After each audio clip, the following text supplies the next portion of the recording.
This is my discussion for PNH 220. Question 1 is, how can societies with deep political, cultural, or ideological divides make meaningful progress towards a more just and equitable future?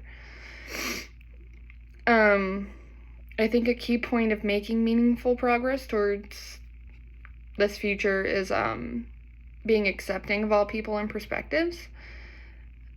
Change in these types of societies can be really hard when people disregard anyone who is different from them or has a different perspective to them.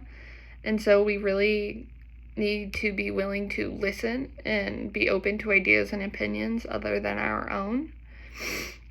Another key point is to learn and cooperate with each other. Being able to work together despite differences is the only real way progress can be made. And these differences between people in society may actually help lead to creating a more equitable society. We must also make sure that everyone is fairly represented, and we need to listen to what everyone needs or thinks society needs.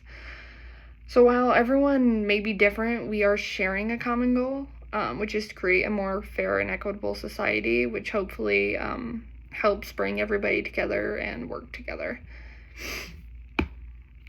Question 2, can education alone lead to meaningful social change, or does it require broad systemic changes to be truly effective? If so, how? So, education is effective, but I think broader systemic changes make a greater impact when working concurrently with education. Education challenges the younger generation to develop their opinions on important values and social issues. And it's where people are sometimes exposed to social issues and are challenged to help solve them. But people also learn about social issues and values from families, communities, and workplaces. And those all affect someone's opinion and perspective. So that's why systemic changes in the equitability of things like job opportunities, healthcare, and housing must also happen. Laws must become equal. Social norms that are unjust must disappear and be replaced with norms that are fair to everyone. And while education may not be enough to create long-lasting change, it does contribute by introducing social issues to people who could potentially then go into society and create more systemic change. So I do think education is meaningful to social change, but I think it is more effective when working concurrently with broader systemic changes. Question 3. Should those benefiting from current social structures be responsible for advocating or supporting change? And how do we ensure that the voices of marginalized groups are not just heard but actively empowered?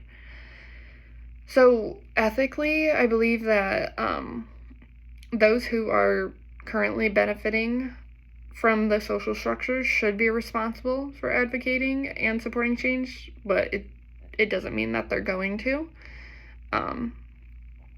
Some people don't want it to change because they're benefiting from it and they have personal interest, but they are benefiting at the cost of marginalized groups. So yes, I do believe that they are responsible for advocating or supporting change.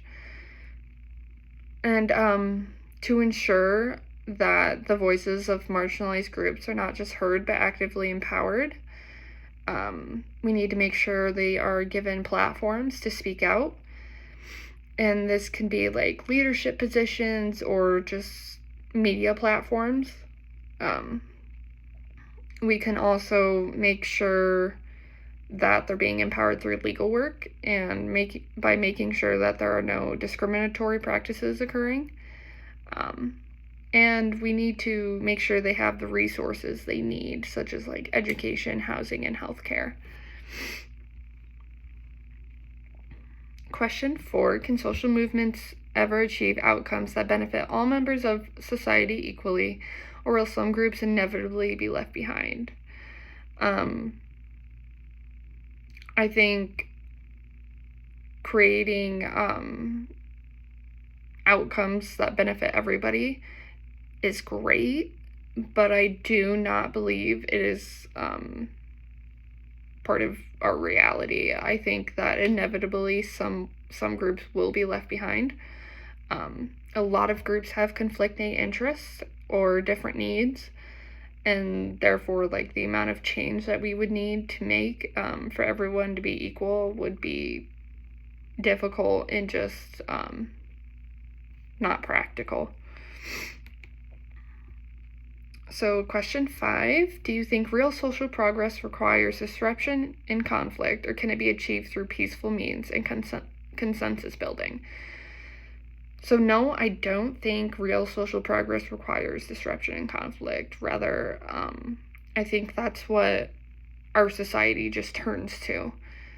I think that people see it as easier than just doing it through peaceful means. And I think there's a lack of trust with people being concerned that they're not actually being equally represented, or the change that's being made is not going to benefit them.